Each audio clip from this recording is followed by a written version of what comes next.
하나님 앞에 나가서 분향합니다. 그랬다가 그 자리에서 나병, 문둥병이 걸려서 그만 그 왕위에서 물러나서 별궁에 갇히는 신세가 되고 말아요. 그걸로 끝났으면 좋겠는데 그 하나님의 진노하심으로 인해서 하나님이 지진이 땅에 일어나게 되고 이스라엘 남유다 백성들이 많은 사람들이 그 땅 속으로 사라지는 하나님의 심판을 받게 되죠. 여러분, 우시야 왕은요 더 이상 부족함이 없을 거라고 생각했어요. 자신을 봐도 나라를 봐도 다 가졌으니까 부족함이 없었어요. 날이 갈수록 좋아지기만 했어요. 그런데 바로 그렇게 화려하고 좋던 그때가 우시야 왕의 인생에서 영적으로는 가장 어둡고 암울한 시기가 되더라는 거예요. 여러분, 모든 것이 내 것이라고 생각하던 순간 하나님을 잊어버렸고 자기 자신을 드러내는 그 순간 하나님은 우시야를 버렸습니다. 우시야 왕이 죽던 그 해, 바로 그 해는 우시야 왕의 사명이 끝나는 해였어요. 여러분, 죽음이라고 하는 것은요 하나님이 주신 사명이 다 할 때 맞이하는 것이에요. 여러분, 그 누구나 하나님이 이 땅에 보내실 때 사명이 있습니다. 그런데 그 사명을 다 하면 하나님은 이 땅에서 우리의 영혼을 불러요. 여러분이 아직 살아있는 건 하나님의 사명을 아직 감당하고 있고 아직 감당해야 될 사명이 남아있기 때문인 줄 알아야만 합니다.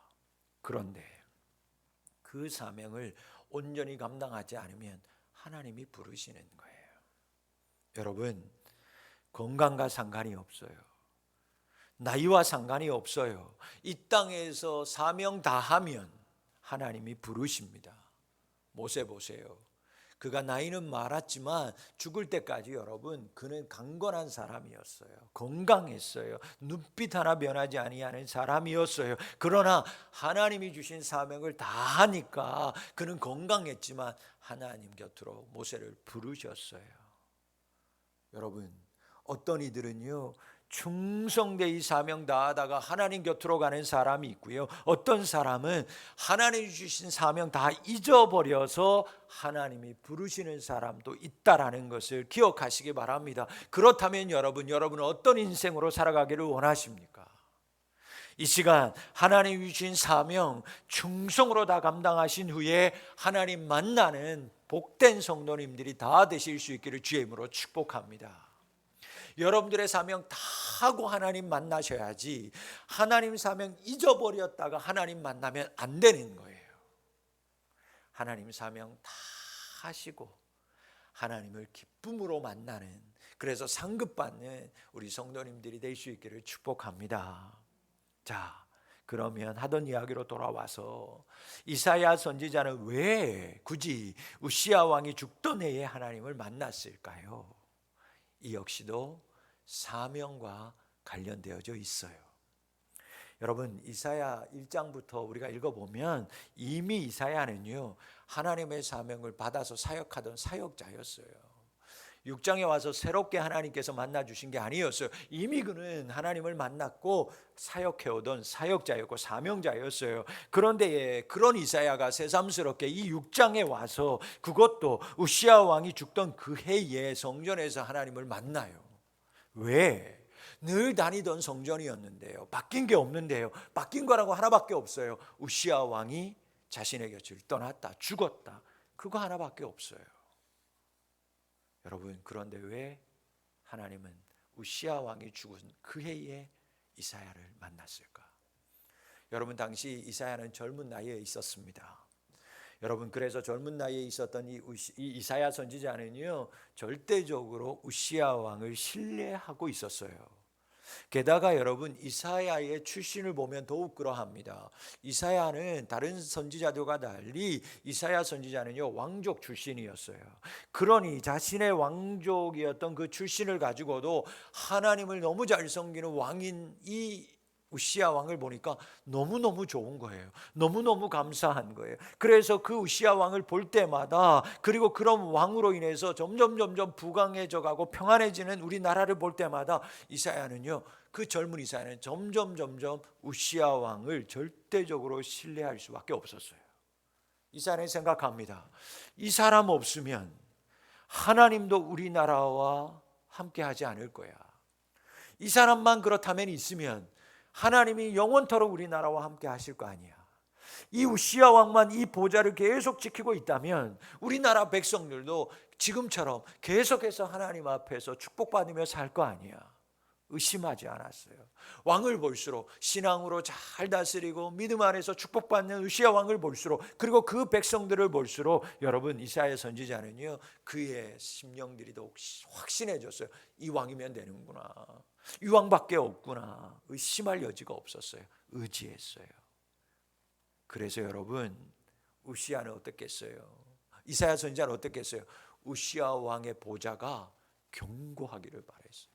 정말 흔들리지 않기를 바랬어요.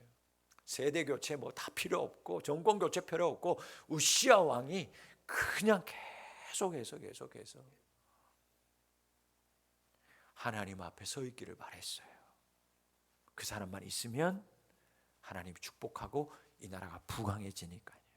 그래서 왕의 보좌가 더욱 견고하고 앞으로도 영원하기를 바라는 마음뿐이었습니다. 그런데 자기가 철석같이 그렇게 의지하고 믿고 있던 우시야 왕이 하나님의 명령을 어겼어요. 죽을 병에 걸려서 시름시름 앓다가 그만 죽고 말았어요. 자기가 그렇게나 경고하기를 빌었던 왕의 보좌가 이제는 비었어요. 다른 사람의 몫이 된 거예요. 다른 사람의 차지가 되고 말았어요. 여러분, 우시야 왕의 죽음과 함께 이사야 선지자가 가지고 있었던 기대와 소망이 다 같이 사라져버린 거예요. 물거품이 되었어요. 그래서 너무 슬퍼서 그렇게 슬픔 가운데 지내고 있다가 어찌할 줄 몰라서 이사야 선지자가 성전에 올라갑니다. 그런데 그때 하나님을 만나요. 그동안 수없이 드나들던 성전이었습니다. 그 성전에서 수없이 하나님을 만났어요. 그리고 수없이 하나님의 말씀을 또 받아서 증거했던 사람이었어요. 그런데 우시야 왕이 죽자 어디에도 의지할 바가 없어서 소망을 잃어버리고 낙심하고 살던 어느 날 성전에 올라갔더니 하나님이 그를 기다리고 있었어요. 만나 주셨어요. 여러분, 우시야라고 하는 왕이 죽자, 우시야 왕이라고 하는 자가 자신 안에서 사라지자, 이사야는 비로소 거룩하신 하나님을 만납니다.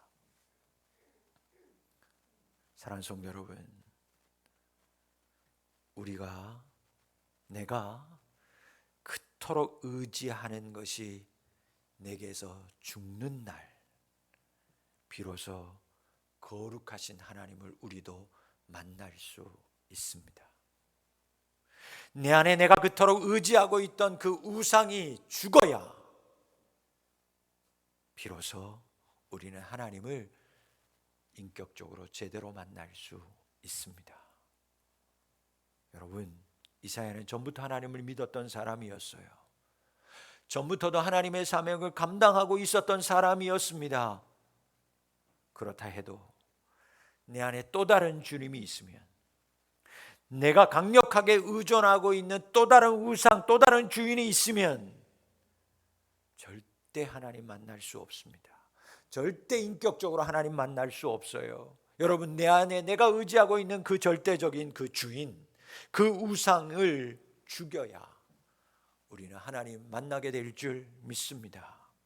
그것이 사람이든, 그것이 물질이든, 그것이 명예이든, 세상이 주는 그 어떠한 성공이든지 간에 그것을 내가 품고 있고 의지하고 있으면 우리는 제대로 하나님 만나는 것 아닙니다. 아니, 만날 수도 없습니다.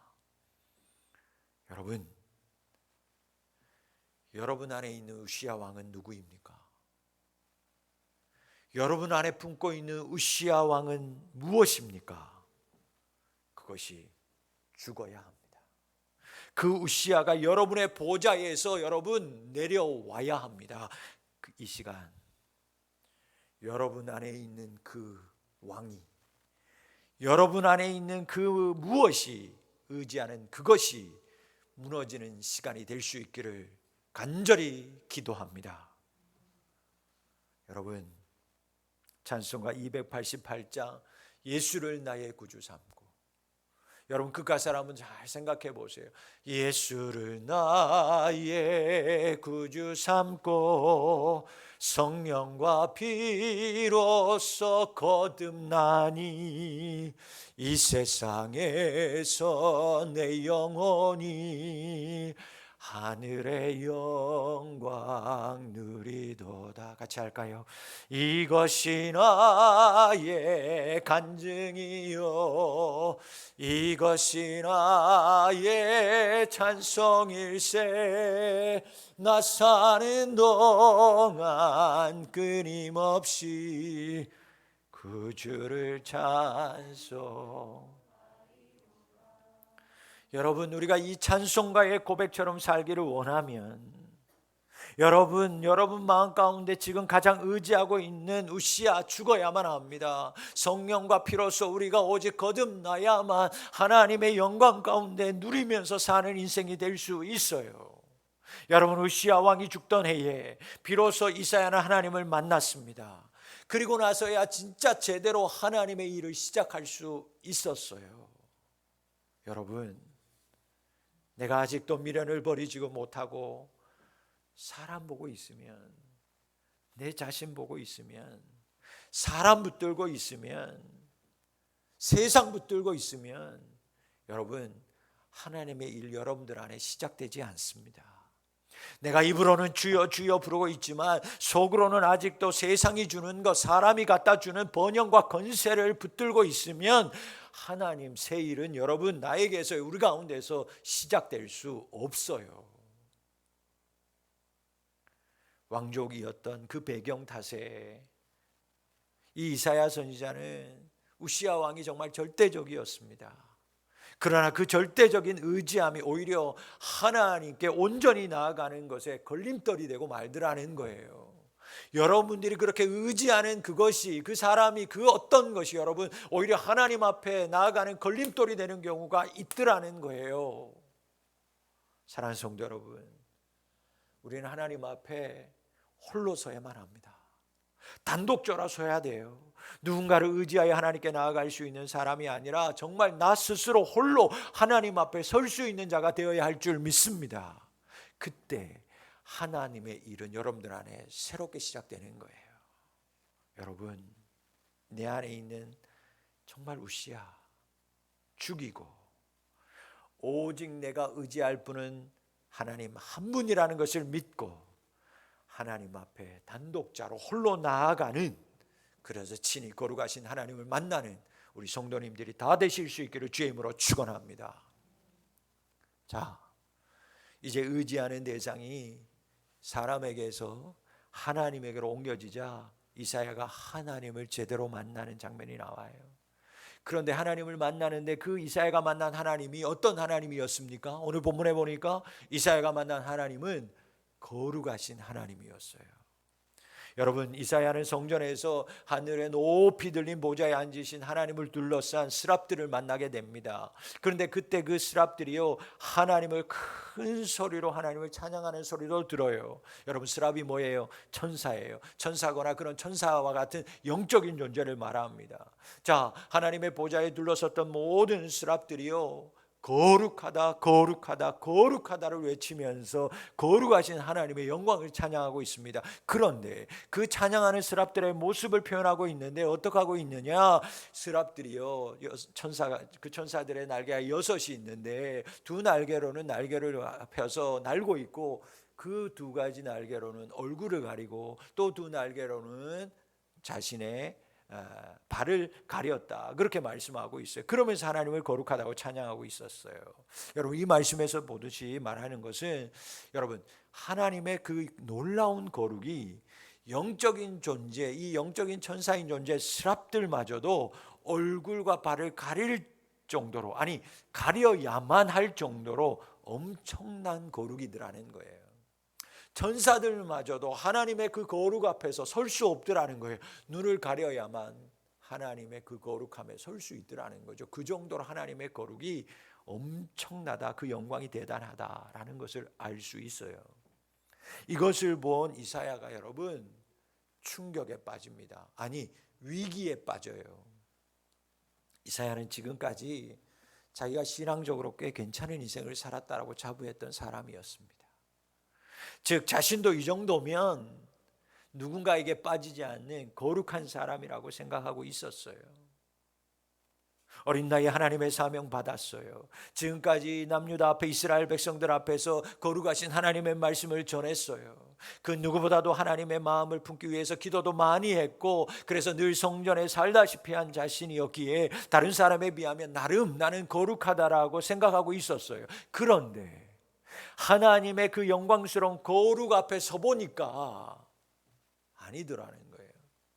천사들도 얼굴을 가릴 정도로 거룩한 그 하나님의 영광의 거룩함 앞에 섰더니 자신의 거룩함은 아무것도 아니더라는 거죠.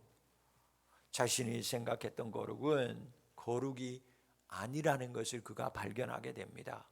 세 발의 피도 아니더라는 거예요. 그래서 여러분, 이사야가 그 거룩하신 하나님의 모습을 보고요, 자기도 모르게 입 밖으로 이렇게 말을 내뱉습니다. 화로다, 나는 이제 망하게 되었도다.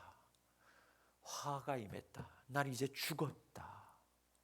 이사야는 하나님의 거룩함 앞에서 하나님의 거룩함을 보고서 경악합니다. 하나님의 거룩함 앞에서 자기 자신이 얼마나 추한 죄인이었는지를 발견하게 되는 거예요. 보게 되는 거예요. 나름은 꽤 괜찮은 사람이었다. 나는 괜찮은 거룩함을 가지고 있었는데, 그렇게 생각했는데 오늘 하나님을 만나고 하나님 앞에 섰더니 부끄러운 거예요. 보잘것없는 거예요. 아니, 내가 가지고 있던 거룩은 거룩이 아니라 추함이더라는 거예요.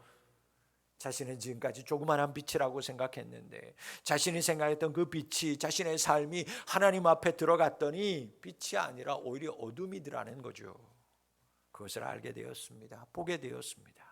하나님의 거룩함에서는 그 순간 자신의 모든 것이, 모든 거룩함이라고 생각했던 것들이 거룩함이 아니라는 것을 알고 오히려 죄가 드러나는 것을 그가 발견하는 거예요. 느끼기 시작합니다.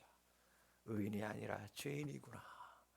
자신의 누추함과 한계가 하나님 앞에서 발견되고 아주 발가벗겨지듯이 그대로 드러나기 시작했어요. 그러다 보니까 이렇게 말할 수밖에 없었어요. 화로다, 화로다, 나 이제 망하게 되었구나. 나 이제 죽었다. 큰일 났다. 사도 바울 어땠습니까? 하나님의 거룩함에 섰을 때 그는 이렇게 고백했어요. 오호라, 나는 공고한 사람이로다. 이 죄와 사망의 법에서 누가 나를 건져낼 수 있을까 탄식했어요. 심지어 자신이 죄인 중에 괴수라는 고백도 서슴지 않았어요. 하나님 앞에 거룩함 앞에 섰더니 자신이 죄인 중에서도 아주 우두머리 죄인이라는 거예요. 상죄인이라는 거예요. 살인마더라는 거예요. 그래서 자기가 죄와 사망의 굴레 안에서 살았던 자신을, 죄인된 자신을 보게 되더라는 거죠. 베드로는 어땠어요? 예수님 처음 만났을 때 그는 밤새 물고기 잡고 있었습니다. 한 마리도 잡지 못했잖아요. 그래서 마음이 무거웠던 그때에 그물을 배 오른편에 던져라. 예수님의 말씀을 의지하여서 배 오른편에 그물을 던집니다. 자, 그런데 끌어올리는데 느낌이 달랐어요. 끌어올렸더니 2배가 잠길 정도의 물꼬를 얻게 됩니다. 좋아야 하잖아요. 그런데 그 거룩하신 하나님을 만난 베드로가 뭐라고 하나님 앞에 엎드려서 고백합니까? 이렇게 얘기합니다. 주여, 나를 떠나소서, 내가 죄인이로소이다. 나를 떠나라는 거예요. 나의 추함을 보니까 거룩하신 예수님 앞에 조금이라도 가까이 했다가는 무슨 일이 날 것 같더라는 거예요. 그 티 없는 예수님 앞에 이 자신의 추함을 드러낼 수 없으니까 제발 예수님, 나 좀 살려주세요. 나에게서 좀 멀리 좀 떠나주세요. 베드로는 예수님 앞에서 자신의 누추함을 보았습니다. 한계를 보기 시작한 거예요. 그거예요, 여러분. 인간은 누구나 거룩하신 하나님 만나면 살 수 없습니다. 인간은 그 어떠한 거룩과 영광도 하나님 앞에서 서면 다 사라질 뿐이에요. 여러분들이 생각하는 거룩함이 어떠할지라도, 여러분이 생각하고 있는 가지고 있는 영광이 그 무엇일지라도 하나님 앞에 서면 여러분 그건 죄로 보일 뿐이고 사라질 뿐이에요. 그래서 하나님 앞에 서면 누구나 자신의 현실을 직면하게 됩니다. 그 현실이 무엇입니까? 나는 죄인이구나라고 하는 한계에 직면하게 되는 거예요. 그걸 보게 되는 거예요. 사랑하는 성도 여러분, 하나님의 거룩은 완전합니다. 하나님의 거룩은 순전합니다. 그래서 거룩하신 하나님을 만나게 되면 모든 인간은, 우리는 여러분 죄인이라는 것을 뼈저리게 알게 되는 거예요. 그래야 그때서부터 비로소 여러분 그 거룩하신 하나님을 만나고 내가 죄인임을 알아야 그때서부터 비로소 여러분 내가 의지하는 존재가 변하기 시작하는 거예요. 하나님 앞에서, 내가 거룩하신 하나님 앞에서 죄인이라는 것을 깨닫지 못하는 사람은요 여전히 우시아를 내 마음에 품고 살아갑니다. 그러나 그 거룩하신 빛 가운데 거룩하신 하나님 앞에 내가 죄인이라는 것을 깨닫는 사람은, 나의 한계를 깨닫는 사람은요 자신의 것을 그때서부터 내려놓기 시작해요. 그때서부터 변하는 거예요. 그래서 의지하는 존재를 세상에서, 사람에게서, 물질에게서 오직 하나님께로 옮겨지는 거예요. 그게 거듭남이에요. 그게 거듭남이에요. 많은 돈이 있는 사람이 찾아왔어요. 나는 말씀대로 다 살았다라는 거예요. 계명 다 지켰다라는 거예요. 주님 뭐라고 얘기합니까? 네가 가지고 있는 물질 팔아서 가난한 자들에게 다 나눠주고 나를 따라오라. 그가 의지하는 거 있었어요. 자기는 거룩하다고 생각했어요. 예수님 잘 믿는다고 생각했어요. 나는 빛이요 소금이라고 생각했어요. 그런데 그 물질, 그것이 그에게 우시아였어요. 근심하며 돌아갔어요. 사랑하는 성도 여러분, 우리는 거룩하신 하나님 만나야만 합니다. 그래야 우리는 내가 진정으로 의지하는 분이 누구인지를 알게 돼요. 내가 의지하던 것을 죽이고, 내가 지금까지 의지하고 있던 걸 내려놓고, 여러분 거룩하신 하나님 우리는 만나야만 새롭게 될 수 있습니다. 이 자리에 있는 우리 모든 사랑하는 성도 여러분, 하나님을 만나는, 거룩하신 하나님을 만나는 우리 성도님 될 수 있기를 축복합니다. 이 거룩하신 하나님을 만난 후에 이사야 선지자는요 가장 먼저 무엇하냐면 선지자로서 지금까지 자기까지 해왔던 사명을 부정하기 시작합니다. 지금까지 부정한 입술로 거룩하신 하나님을 전해온 지난날의 자기의 모습을 생각해 보니까 정말 자기 입술이요 부정해, 너무너무 부정해도 부정해 보일 수가 없었던 거예요. 여러분 그거예요. 여러분 믿음의 사람은 입술로만 일하는 사람이 되어서는 안 됩니다. 중심이 없이 겉멋으로만 하나님 사랑한다고 하면 안 되는 거예요.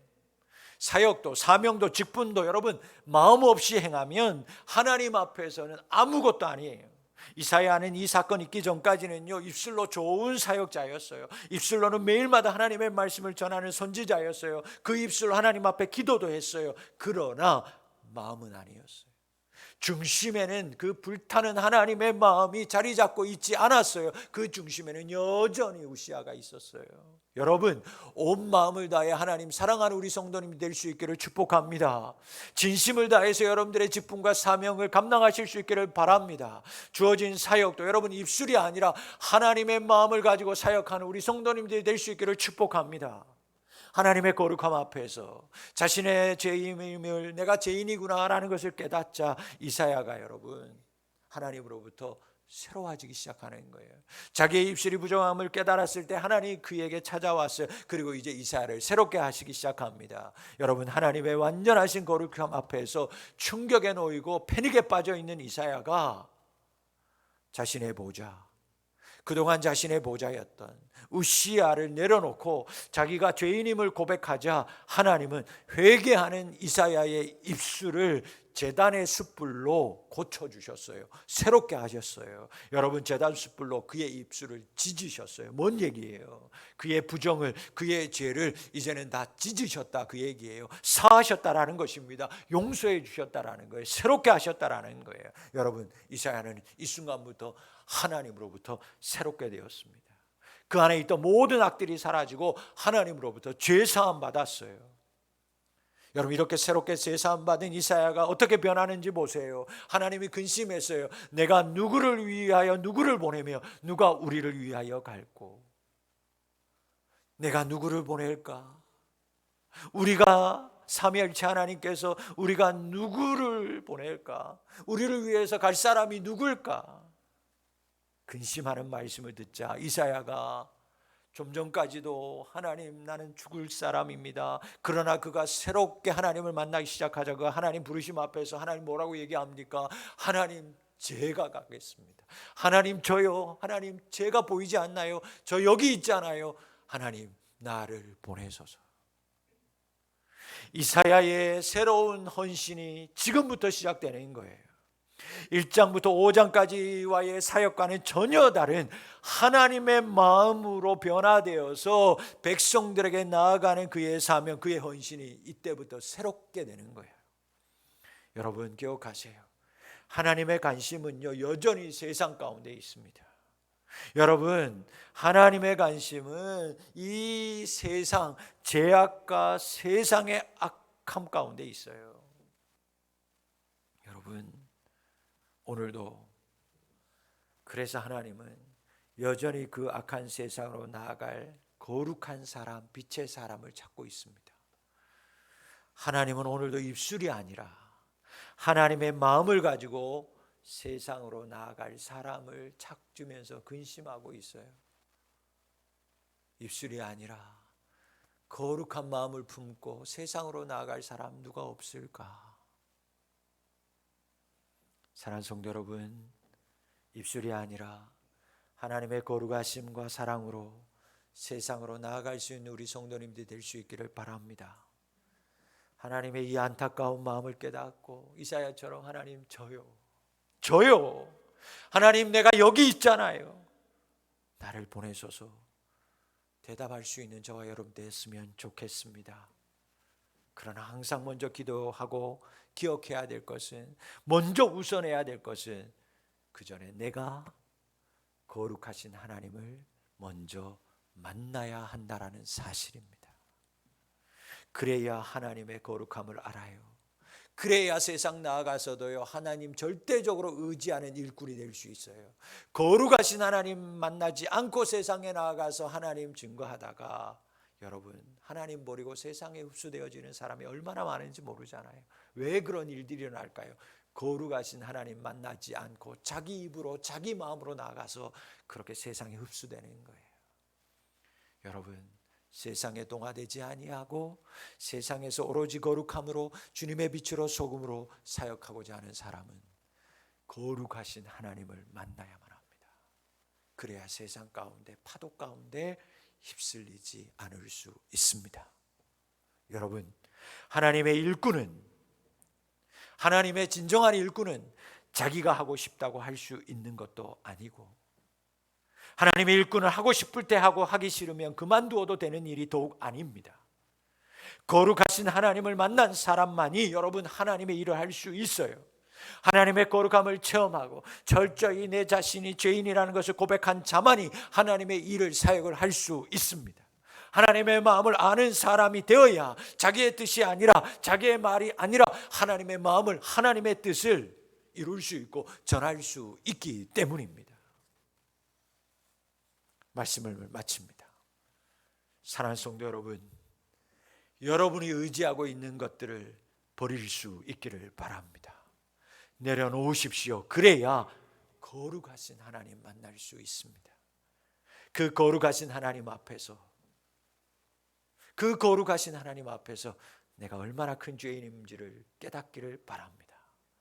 죄인은 자기가 할 수 없음을 고백합니다. 죄인은 거룩하신 하나님 만난 사람들 공통적인 것은 뭐냐? 무슨 고백이냐? 자기를 부인합니다. 사랑하는 성도 여러분, 자신의 것이 아니라 하나님만을 의지할 수 있도록 그런 성도 될 수 있기를 주의 이름으로 축복합니다. 내 힘이 아니라, 세상의 그 어떤 힘이 아니라 하나님이 주시는 은혜와 능력으로 거룩함으로 새롭게 시작하고 사역하는 우리 성도님들이 되실 수 있기를 축복합니다. 내 안에 우시아를 죽이고 이 자리에 있는 우리 모든 성도들이 하나님, 거룩하신 하나님을 만나십시오.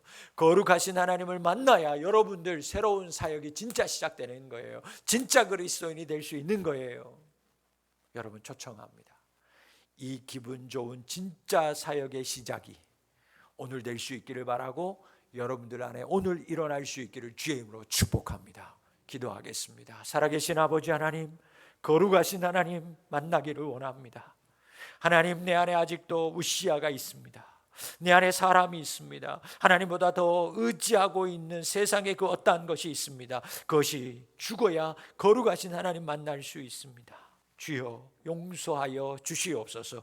버리게 하시고 다시 하나님만을 의지하는 자들이 되게 도와 주시옵소서. 그래서 내가 죄인임을 고백하고 죄인임을 발견하고 내 자신을 부인하고 주님이 주시는 주님의 능력으로만 승리하며 살아가는 저희들 되게 도와 주시옵소서. 자신의 것이 아니라 하나님만을 의지하는 우리 성도들 되게 하여 주옵소서. 그래서 진짜 그리스도인, 진짜 사역이 시작되게 하여 주시옵소서. 예수님의 이름으로 기도하옵나이다. 아멘. 찬송 288장 찬송